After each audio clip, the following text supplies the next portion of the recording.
reka nkubwire ngo niba uzi neza ko muri wowe harimo kudashyira Imana imbere, niba uzi neza ko muri wowe harimo kutubaha Imana, niba uzi neza ko muri wowe harimo kudahesha Imana icyubahiro mu byo ukora ndetse no mu byo uvuga, ndagira ngo nkubwire ngo uri mu buyobe kandi uri mu nzira itari nziza. Uyu mugabo Hezekiya ngo byatumye ahanwa igihano ngo Imana imuteza uburwayi bukomeye, ngo ariko arangije Imana yamuteje uburwayi bukomeye kugira ngo imwereke yuko yambaye umubiri. Imana imuteza uburwayi bukomeye kugira ngo yongere imwereke yuko ibyo yatunga byose ariko ubuzima abuhabwa nayo. Reka nkubwire ngo kuba uri ufite ubuzima buzima ni ikimenyetso gikomeye ko Imana igukunda. Kuba ufite ubuzima buzima ni ikimenyetso gikomeye ko Imana ikiguhaye amahirwe yo kugira ngo uyubahe kandi uyubahishe. Uyu mugabo Hezekiya ngo akimara kubona ubu byose bimuyobeye, ibintu byose bimushizeho n'ubuzima bumucika, nibwo yibutse guca bugufi, ngo aca bugufi imbere y'Imana. Reka nkubwire ngo Imana ikunda abayicira bugufi bakamenya ko bacumuye. Ariko abakristo b'iki gihe abenshi bigize abikakaze, bigize abanyabwenge, basigaye bashaka no kwigira abanyabwenge imbere y'Imana, kubera ko basigaye bacumura bakumva ko nta n'icyo bitwaye. Ariko ikibibatera nuko Mwuka Wera atari muri bo. Reka nkubwire ngo kwikakaza kwawe, kwigira umuntu ukomeye kwawe, ntabwo bizatuma winjira mu ijuru. Imana irashaka kumenya igihe cyose wakoze icyaha kugomba guca bugufi ukamenya ko watambikiriye. Uhawe ikaze kuri Gorilla Gospel TV channel yanyu. Twongeye kubasuhuza mu izina rya Yesu. Wowe ukurikiye Gorilla Gospel TV, reka tukubwire ngo uri uw'agaciro kandi Imana iragukunda, Yesu aragukunda. Iyi akaba ari channel Imana ihagurukije kugira ngo ibwire ubwoko bw'Imana cyangwa se abana b'Imana ijambo ry'ukuri ry'Imana ndetse n'inzira bakwiriye kugenderamo kugira ngo bakore iby'Imana ishaka. Haleluya. Imana yacu nishimwe. Iyi ni channel imwe muri channel Imana ihagurukije kugira ngo ikore umurimo w'Imana. Nta kindi tugambiriye no kugira ngo tuyobore abana b'Imana inzira nyayo, inzira ikwiriye, kubera yuko turi mu bihe bigoye kandi biruhanije, ibihe ijambo ry'Imana ry'ukuri ryabaye ingume. Turi mu bihe abana b'Imana bakeneye kumenya ukuri, kuko ijambo riratubwira ngo ijambo ry'Imana riratubwira ngo nimumenye ukuri, ukuri niko kuzaba batura. Nta kindi gitumye tuza imbere yanyu twambaye gutya. Ushobora kutureba ukagira ngo turabasazi, ariko reka nkubwire ngo nukwicisha bugufi imbere y'Imana kugira ngo icyubahiro cy'Imana kirusheho kuzamuka. Twebwe ntacyo turi cyo, ahubwo iki turimo, Imana iturimo niyo ifite ikimaze. Ndagira nkubwira ngo kuba waramutse, Imana nishimwe. Kuba uriho, Imana nishimwe. Ndagira nkubwire ngo ntago ari impanuka. Ndongera kukubwira ngo hari impamvu Imana ikigutije ubuzima, hari impamvu Imana nanjye ikintije ubuzima. Kuba Imana ikintije ubuzima no kugira ngo nkubwire ngo menye inzira z'Uwiteka, menye inzira ukwiye kunyuramo. Reka nongere nibwire abatanzi, ndijwi ry'urangurura mu rw'imisozi igihumbi, nkaba impanda y'integuza iteguza abana b'Imana ngo nimutegure inzira y'Uwiteka, mutunganye inzira ze mu mitima yanyu ubigishoboka. Ndi nkera tabari inkotanyi cyane ku rugamba, sinsubira inyuma ahubwo mparanira kuba mubi imbere ku ikotaniro ry'urugamba. Ndi ngomwa mu batumwe n'Uwiteka kugira ngo babwire abana b'Imana ukuri kw'ijambo ryayo, ndetse babohora ubugingo bw'abana b'Imana buboshywe na Satani. Ndi uwatoranijwe ntabihisemo nk'isangomba gusobanura ibyasobwe bisobanijwe n'ibisambo by'inda zisaze kurusha iz'ibisabo. ndi ntaritinyitse mu isi y'abazima, ndetse nakuze imihagarara ku misozi maze igatengurwa natontoma. Umwanzi ahari agashaka aho ahungira, ariko nkamusanga nkamuhumuriza nkamubwira ati humura, va ibuzimu ujye ibuntu, reka urwangano, reka ishyari, reka ubugome. Y'ukuri n'ubugingo ari Yesu Kristo, kandi ntawe uzajya mu ijuru atamunyuzeho. Ndi umukagame cyane, ndi umunyarwanda yogere muri bene Imana, bene Kanyarwanda nimugire amahoro. Amazina yanjye nitwa Nazil JJ, nkaba nongeye kuguha ikaze. Muri umwanya rero ndagira ngo tuganire ku nsanganyamatsiko ivuga ngo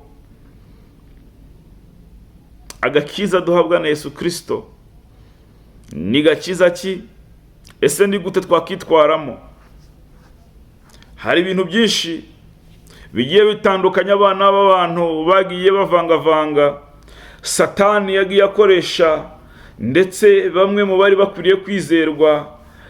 Reka mbabwire ngo uyu munsi wa none hari ijambo cyangwa se ubuhanuzi dusanga muri Bibiliya buvuga ngo ikizira n'ikicara hera, muzamenye ko ibihe bya nyuma byegereje.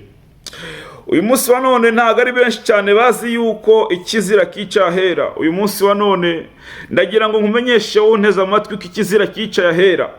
Aho abantu bibwiraga yuko Satani adashobora gukandagira, uyu munsi niho ari. Aho abantu batekerezaga yuko Satani adashobora guhinguranya, uyu munsi niho ahagaze. Nicyo gitumye rero natwe tuza hano ngo tubabwire ngo murabe maso, mumenye igihe murimo, mumenye uko mwitwara. Kuko uyu munsi nkubwira, Satani ntago agikorera mu bapfumu, Satani ntago akihishira, Satani ntago akimeze kwa kundi abantu bamubonaga cyangwa se bamwibwira bamushushanya.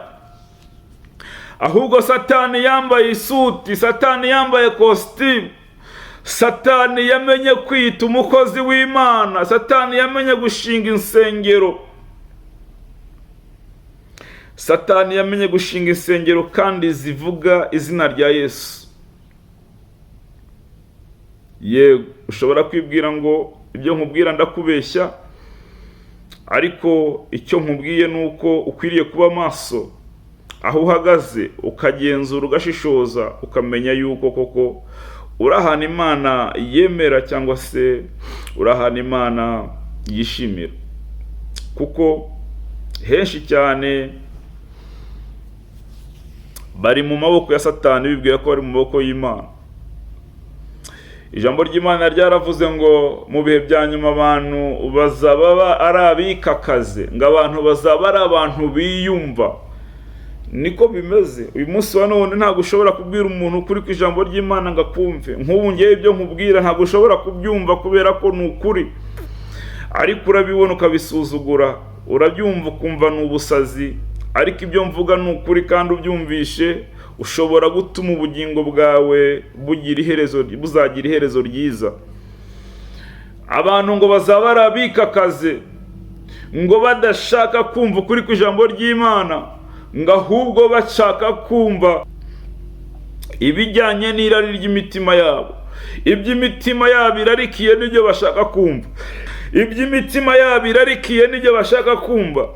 Niyo mpamvu Satani nawe yazanye abiyita abakozi ba Kristo kandi atari bo. Bagomba kubabwira iby'imitima yanyu ishaka, bagomba kubabwira ubuhanuzi mwifuza. Nicyo gituma Satani yazanye abiyita abakozi b'Imana.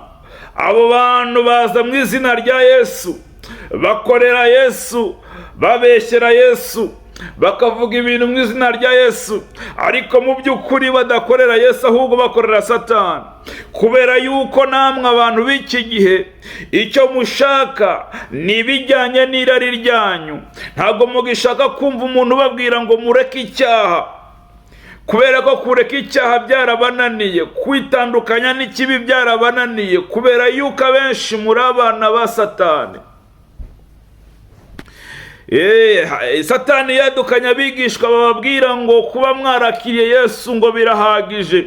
Satani yadukanye abigishwa babahumuriza bababwira ngo hoya, ngo kuba gusura umukristo ngo Yesu agukunda ukuri ngo n'ibyaha byawe. Hoya, Yesu nagakunda ibyaha, akunda umunyabyaha, ariko nanone akamwereka inzira imukura muri ibyo byaha. Niba witwa umukristo uyu munsi wa none ukaba ugihagaze mu nzira y'icyaha, ndagira ngo nkubwire ngo n'ubundi kuba umwizeye ntacyo bikumariye. Iteka ryose nkunze kubabwira ngo kwizera Yesu Kristo ntabwo bihagije. Kwizera Yesu Kristo ntibikuraho kugomba kubaha Imana ukumva amategeko yayo 10 nk'uko yayaguhaye. Abakristo b'iki gihe bigize abanebwe, nta nubwo bashaka kumva ubabwira ngo nimuve mu nzira mbi mugane mu nzira nziza, kubera yuko hari abantu babingijemo imyumvire ndetse n'imyigishirize y'ikinyoma ibabwira yuko gusa ngo kuba bemera Yesu Kristo, ngo kuba barara mu nsengero, kuba barara basenga, kuba barara bakora ibintu bidafututse, ngo aribyo bizatuma bajya mu bwami bw'Imana. Ariko yewe wowe uneze amatwi, wowe unyumva, ndagira ngo nkubwire ngo icyo si cyo kizatuma winjira mu bwami bw'Imana. Kandi ndagira ngo nkumenyeshe ngo nimba wibwiraga kuzapfa ukaruhuka, ntabwo ariko biri. Nyuma y'ubu buzima hari ubundi buzima. Ndagira ngo nkubwire ngo nyuma y'ubu buzima hari ubundi buzima. Birashoboka cyane kuzava mu mubiri, ariko ndakubwira ngo muri uwo mubiri niho wari ukwiriye kwitegura kubaha Imana ndetse ugakorera Imana. Niho wari ukwiriye gukora ibyo Imana ishaka, kugira ngo numara kuva muri uyu mubiri uzabone ubugingo buhoraho, kugira ngo nuva muri uyu mubiri uzinjire muri Yerusalemu nshya. Reka nkubwire ngo hari ibintu Imana yagiye inyuza Abisiraheli, ariko ari igishushanyo mbonera cyo kugira ngo abantu bamenye yuko iyo turi muri uyu mubiri turi mu gihugu cy'uburetwa, nk'uko ubwoko bwa Isiraheli bwari buri mu gihugu cya Egiputa. Iyo turi uyu mubiri tuba turi mu gihe Imana ishaka kutugerageza kugira ngo irebe ko twakwibuka yuko ari Imana ishobora byose. Tuba turi mu bihe byo kugeragezwa no kunyura mu ntambara nyinshi cyane, kugira ngo dutakambire Imana, kugira ngo dushakisha n'Imana umwete wacu n'imbaraga zacu n'umutima wacu wose. Ariko reka mubwire ngo Imana irimo iragenda ishaka ba Mose bagomba kuyobora ubwoko bw'Imana, bakabakura mu miniho bari guterwa n'uburetwa Satani arimo arabateza. Kuba uri muri uyu mubiri uzahura n'intambara ndetse n'uburetwa bwinshi cyane, uzahura n'umubabaro mwinshi cyane. Ariko reka mubwire ngo Imana irimo irategura ba Mose baza kukubwira nk'ibyo ndimo ndakubwira. Imana irimo irakoherereza impanda ziza kukubwira ngo tunganye inzira y'Uwiteka. Nk'uko Mose yavuye mu gihugu cy'Abamidiyani ubwo yari yarahunze Farawo, akagaruka mu bwoko bwa Isiraheli, Imana imubwiye ngo subira muri Isiraheli ugende uhumurize ubwoko bwanjye kandi ubwire Farawo arekure ubwoko bwanjye.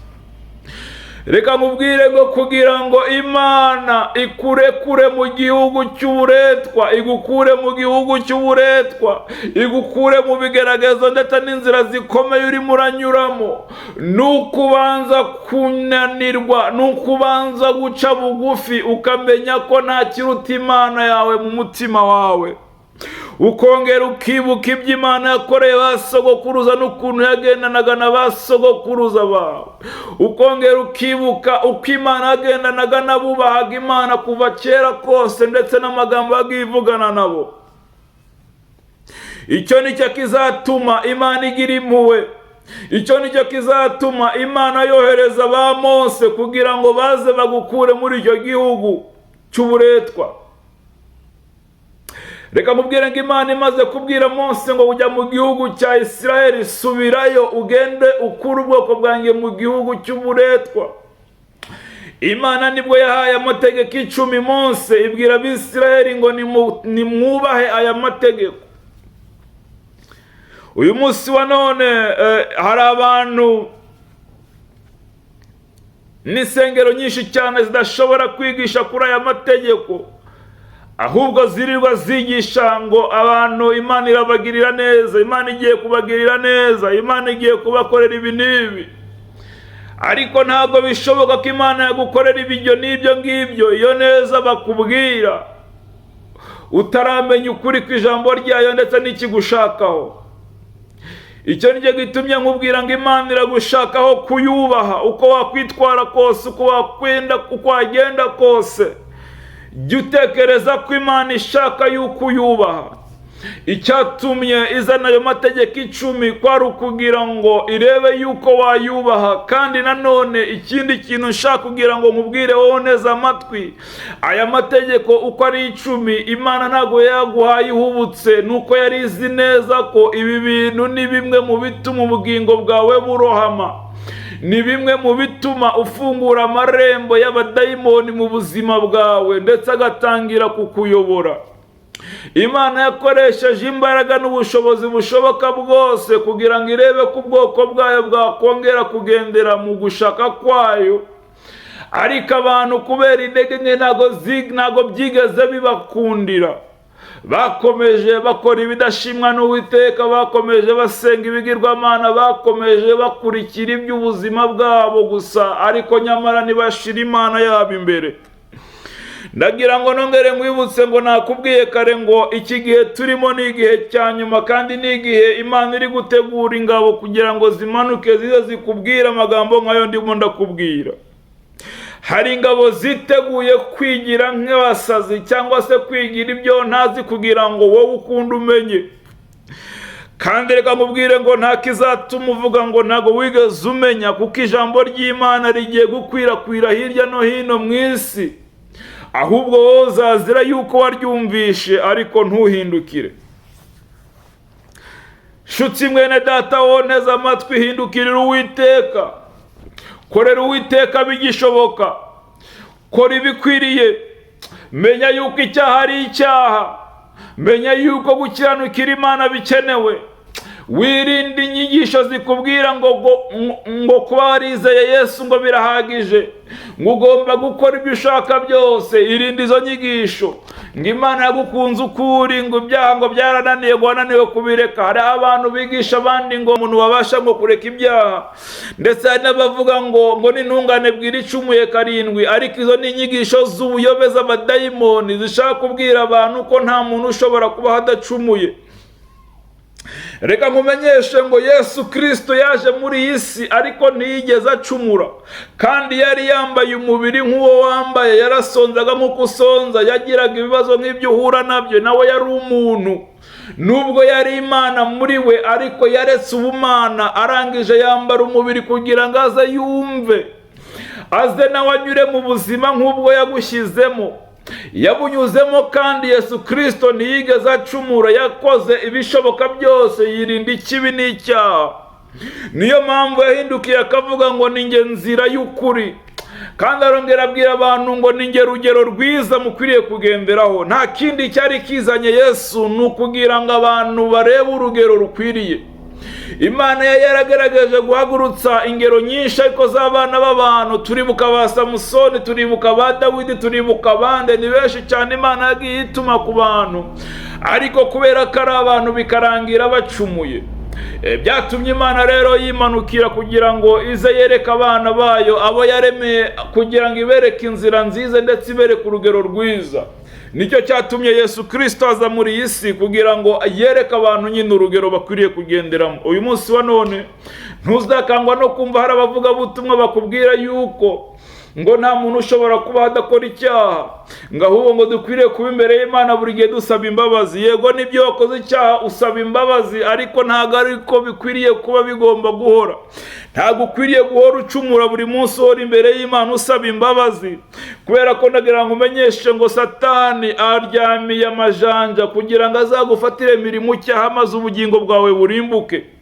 Satani azaguhora impanda gushuka, ndetse azakoresha inzira nyinshi zirimo n'iz'abakozi bita b'Imana kandi atari ab'Imana, bakumvisha uburyo ki gukora icyaha ari ibintu bisanzwe. ariko mpagaze hano nkubwira ngo gukora icyaha si ibintu bisanzwe, ahubwo hindukirira Imana, usabe imbaraga z'Imana, usabe Mwuka Wera. Reka nkubwire ngo buri munsi mpora nkubwira ngo Umwuka Wera baramuhinduye. Satani yamaze guhindura umwuka kugira ngo abantu badasobanukirwa icyo ari cyo. Nicyo cyazanye Yesu, nuko abantu bari barananiwe kumva amategeko y'Imana ndetse no kuyashyira mu bikorwa. Byari bigoye ku bantu bambaye umubiri, ariko Yesu aravuga ati muhumure, nubwo byabananiye, noneho ngiye kuzana imbaraga zizabafasha. Mwuka Wera nta kandi kamaro amariye muri iyi si cyangwa se amariye abantu, ni ukugira ngo abahe imbaraga ndetse n'ubwenge n'ubushobozi bwo kubaha amategeko y'Imana. Yesu Kristo yakomeje kumvikana yuko atigeze azanwa no gukuraho amategeko, ahubwo yaje kuyakomeza. Sinzi impamvu rero hari abavuga butumwa kenshi bakunze kumvikana bavuga yuko amategeko y'Imana ngare y'isezerano rya kera adakikwiye kwitabwaho. Nk'uko ko turi mu isezerano rishya, ngo ibyahise byarahise, kandi ariko isezerano rishya n'irya kera byose biruzuzanya. Bimwe bisohoza ubuhanuzi bwahanurwaga kuri Yesu Kristo, ariko nanone bikuzuzanya. Uyu munsi wa none hari abashaka gufata isezerano rya kera bakarifata ukwaryo, ndetse bakavuga ngo twe turi mu isezerano rishya, aho twagiriwe ubuntu, twacunguwe n'amaraso ya Kristo, ngo Yesu yarishyuye ibyaha, ngo tugomba gukora ibyo dushaka. Uribeshya, kuko Imana igihe cyose izakubonaho urubanza itazabura kukubaza urwo rubanza. Uribeshya kubera ko igihe cyose Imana izakubonaho gukiranirwa itazabura kuguhora gukiranirwa kwawe. Nakubwira ngo subira mu murongo muzima, usubire mu murongo wo kubaha Imana, usubire mu murongo wo gukora ibyo Imana ishaka, usubire mu murongo wo kuvuga ibyo Imana ishaka. Reka nkubwire iri jambo dukura mu Ngoma za kabiri cya 32 umurongo wa 24, haravuga ngo muri iyo minsi Hezekiya ararwara. Ariko reka tuzamuke ku murongo waho wa 23, haravuga ngo nuko benshi bazanira Uwiteka amaturo i Yerusalemu. Hanyuma ngo na Hezekiya umwami w'Abayuda bamutura ibintu by'igiciro cyinshi, bituma yogezwa imbere y'amahanga yose uhereye icyo gihe. Muri iyo minsi rero Hezekiya yamaraga guhabwa amaturo ndetse no kogezwa. Ijambo ry'Imana riratubwira kuri 24 ngo muri iyo minsi Hezekiya ararwara yenda gupfa. Asaba Uwiteka amusubize ijambo, amuha n'ikimenyetso. Ariko ijambo amuha n'ikimenyetso, ngo ariko Hezekiya ntiyitura ubuntu yagiriwe, kuko yiyogeje mu mutima we, nicyo cyatumye uburakari bumubaho we n'Abayuda n'ab'i Yerusalemu. Hezekiya bibonye yicisha bugufi, yihana ubwibone bwo mu mutima we ubwe n'abaturage b'i Yerusalemu, bituma uburakari bw'Uwiteka butabageraho ku ngoma ya Hezekiya. Reka nkubwire ngo nibisanzwe ko umwana w'umuntu ashobora gukora icyaha. Reka nkubwire ngo nibisanzwe yuko umwana w'umuntu ashobora gukora ibidashimwa n'Uwiteka. Ngariko Imana ikunda umuntu wicisha bugufi akamenya ko yacumuye. Imana ikunda umuntu wicisha bugufi akamenya ko yakoze ibidakwiriye. Imana ikunda umuntu wihana kandi akihanira kureka. Uyu mugabo Hezekiya ngo ubwo yari ari ku ngoma, ngo Imana yamuhaye ububasha n'ubushobozi, ndetse isi yose itangira kumwogeza. Yamuhaye ingoma ikomeye, ndetse amahanga agatangira kumuzanira amaturo. Uyu mwami abibonye ngo atangira kwiyogeza mu mutima, atangira kwishyira hejuru. Hari igihe Imana itugirira neza, ikaduha ubutunzi, ikaduha ubuzima bwiza, ariko aho kugira ngo tuyubahishe ubwo butunzi, aho kugira ngo tumenye yuko Imana itugiriye neza, tugatangira gukoresha ya neza y'Imana twishyira hejuru, tugatangira gukoresha ya neza y'Imana twigira ibikomerezwa bidasanzwe, ndetse rimwe na rimwe ukibagirwa kuri umuntu upfa, ukibagirwa kuri umuntu utazarama, ukibagirwa kuri umuntu ufite inyama n'amaraso. Ngo uyu mugabo Hezekiya amaze kwikomanga mu gatuza kubera ko abantu bamwogeje, ngo bituma yimura Imana mu mutima we. Reka nkubwire ngo niba uzi neza ko muri wowe harimo kudashyira Imana imbere, niba uzi neza ko muri wowe harimo kutubaha Imana, niba uzi neza ko muri wowe harimo kudahesha Imana icyubahiro mu byo ukora ndetse no mu byo uvuga, ndagira ngo nkubwire ngo uri mu buyobe kandi uri mu nzira itari nziza. Uyu mugabo Hezekiya ngo byatumye ahanwa igihano ngo Imana imuteza uburwayi bukomeye, ngo ariko arangije Imana yamuteje uburwayi bukomeye kugira ngo imwereke yuko yambaye umubiri. Imana imuteza uburwayi bukomeye kugira ngo yongere imwereke yuko ibyo yatunga byose ariko ubuzima abuhabwa nayo. Reka nkubwire ngo kuba uriho ufite ubuzima buzima ni ikimenyetso gikomeye ko Imana igukunda. Kuba ufite ubuzima buzima ni ikimenyetso gikomeye ko Imana ikiguhaye amahirwe yo kugira ngo uyubahe kandi uyubahishe. Uyu mugabo Hezekiya ngo akimara kubona ubu byose bimuyobeye, ibintu byose bimushizeho n'ubuzima bumucika, nibwo yibutse guca bugufi, ngo aca bugufi imbere y'Imana. Reka nkubwire ngo Imana ikunda abayicira bugufi bakamenya ko bacumuye. Ariko abakristo b'iki gihe abenshi bigize abikakaze, bigize abanyabwenge, basigaye bashaka no kwigira abanyabwenge imbere y'Imana, kubera ko basigaye bacumura bakumva ko nta n'icyo bitwaye. Ariko ikibibatera nuko Mwuka Wera atari muri bo. Reka nkubwire ngo kwikakaza kwawe, kwigira umuntu ukomeye kwawe, ntabwo bizatuma winjira mu ijuru. Imana irashaka kumenya igihe cyose wakoze icyaha kugomba guca bugufi ukamenya ko watambikiriye. Imana irashaka ko ureka icyaha kandi ukakireka burundu. Imana irashaka kukireka kugira ngo ibone kuyubashye. Kandi irakubwiza ukuri ngo kubaha Uwiteka nibwo bwenge, kandi kuva mu byaha niko kujijuka. Niba utubashye Imana, niba utubashye Uwiteka, kandi kuyubaha si ukugenda wigira gutya cyane ngo wibebeze. Oya, kubaha Imana ni ugukora ibyo igusaba gukora.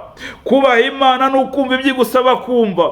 Kubaha Imana ni ukwitwara uko Imana igusaba kwitwara. Kubaha Imana ni ugukurikiza amategeko yaguhaye ndetse ukitwararika, ntiwigire nk'ibindi, ntiwigire nk'abandi.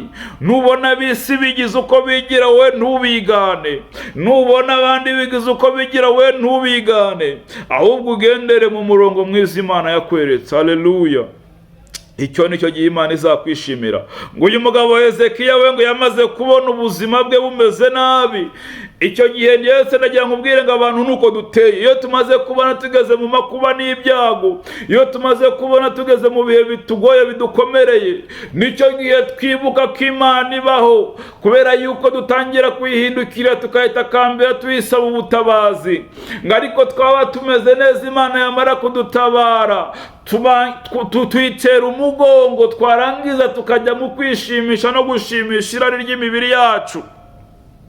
Uyu mugabo Hezekiya nawe niko byamugendekeye. Agifite bwa butunzi, agifite bwa bwamamara, agifite cya cyubahiro yari yarahawe n'Imana, yateye Imana umugongo, atangira kwihimbaza mu mutima we. Ngo ariko Imana iragaruka imuteza uburwayi kugira ngo imwereke ko ibyo yakora byose ari mu mubiri, kandi ari we yamuhaye ubugingo, ariyo yamuhaye uwo mubiri, ariyo yamuhaye ubuzima. Ubwo umugabo Hezekiya yararembye, yongeye kwibuka yuko nta kindi cyamutabara usibye Imana, ngo arongera aca bugufi. Amaze guca bugufi, ngo ahindukirira Imana, ngo ayisaba imbabazi, yibuka ari umunyabyaha. Haleluya. Ngo ariko Imana kubera ko ari inyembabazi, ngo irongera iravuga ngo ubwo uciye bugufi ukamenya ko wakoze ibibi, ubwo uciye bugufi ukamenya ko wakoze ikibi, ubwo uciye bugufi ukamenya ko wakoze icyaha, ndakubabariye. Yongera imusubiza ubuzima, ngo uburakari bwayo ngo ibukura kuri we ndetse no ku bwoko bwa Isirayeli no ku bwoko bw'Abayuda. Haleluya. Ndagira ngo ubwire ngo igihe cyose utaramenya ko Imana ishaka kuyumvira ngo uyubaha, ngo uce bugufi, wowe urashaka kwigira umwuka. Kandi uyu munsi wa none hari abakristo barimo barakora iby'ubupagani. Hari abakristo batambikiriye inzira z'ubukristo, barimo barakora iby'abana b'isi nabo bakora, kandi bakabikora mu buryo bwihishwa kugira ngo batagaragara, bakabikora mu buryo bwihishe kugira ngo abantu batababona, ariko ijisho ry'Uwiteka rireba hose. Jya ubyibuka, ijisho ry'Uwiteka ntaho ritareba. Ndagira ngo nkubwire ngo ibyo wakora byose ugomba kubaha Imana kurusha uko wubaha abana b'abantu. Ugomba gutinya Imana kurusha uko utinya abashumba ndetse n'abakristo musengana. Menya ngo ngomba gutinya Imana, nicyo kintu Imana igusaba. Menya ngo Imana ireba hose ibyo wakora byose. Ntugashake kwigira umunyabwenge, ntugashake kwigira umuntu w'umuhanga. Imana ikunda baca bugufi imbere yayo bakamenya ko bakoze icyaha. Reka nkubwire ngo umugabo umwe w'umufarisayo ndetse n'umundi w'umwisiraheli ngo bigeze kugaragara mu rusengero. Uwo ni Yesu yacaga uwo mugani abwira abantu. Ngarababwira ngo uwo mufarisayo ngo yageze mu rusengero ngo arangije asenga avuga ati, Mana ndagushimira ko wangize umufarisayo, ndagushimira ko wangize uwo ndi we, ngo ndagushimira yuko uzampa ubwami.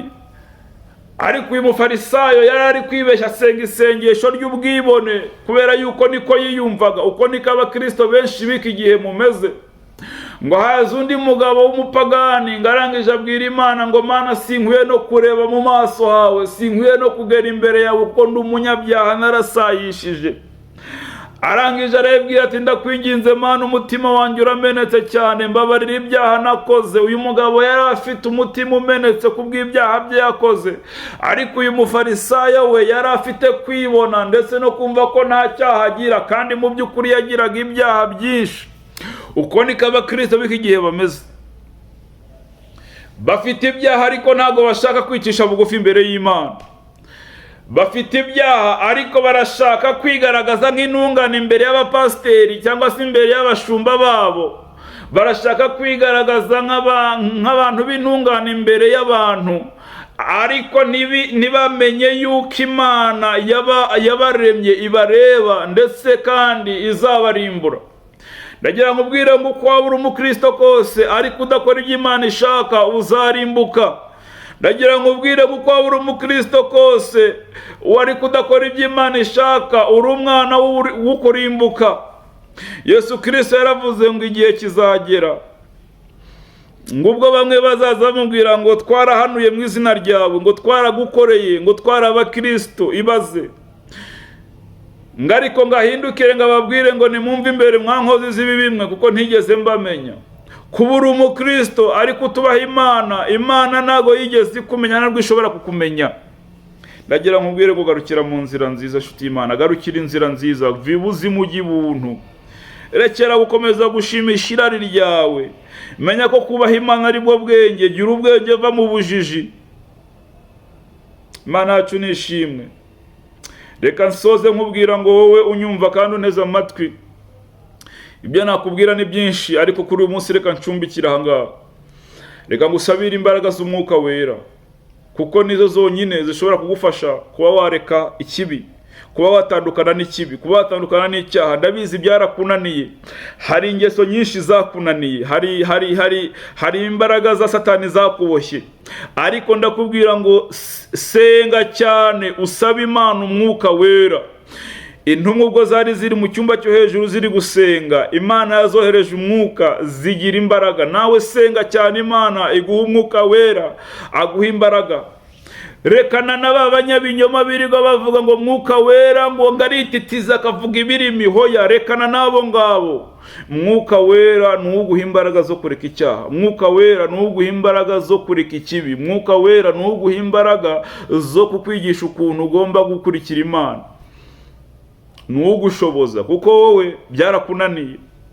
Impamvu bikunaniye nuko uri umubiri nyine, nuko uri mu mubiri. Ariko Yesu niyo mpamvu yakuzaniye impano y'ubuntu, impano ya Mwuka Wera, imbaraga zagushoboza ibyo nyine utashobora. Emerera Mwuka Wera muri wowe.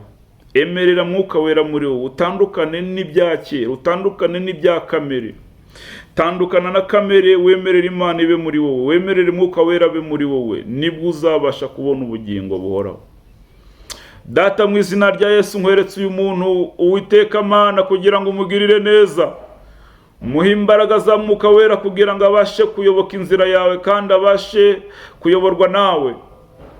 umuhe guca bugufi imbere yawe igihe cyose, umurinde kwikakaza no kwigira umuntu w'umuhatari, ahubwo umwigishe ko iteka ryose agomba guca bugufi imbere yawe kugira ngo umwuka wera abe ari we umuyobora. Abantu twigira abanyabwenge tukibwira ko turi abahanga, ariko mu by'ukuri ntacyo turi cyo. Tudafite umwuka wawe wera muri twebwe ntacyo twashobora. Tudafite umwuka wawe wera muri twebwe ntacyo twakwishoboza. Ndasengera buri wese, nanjye nisengera kugira ngo duhe umwuka wera muri twebwe, abashe kutuyobora inzira yawe, abashe kutwibutsa nk'uko wabitubwiye, abashe kugumana natwe, abashe kuduhumuriza, abashe kuduha imbaraga. Senze nizeye mu izina rya Yesu, unkurikiye wese umuha ubugingo kandi uzamuha iherezo ryiza, mu izina ryawe ryera, amen.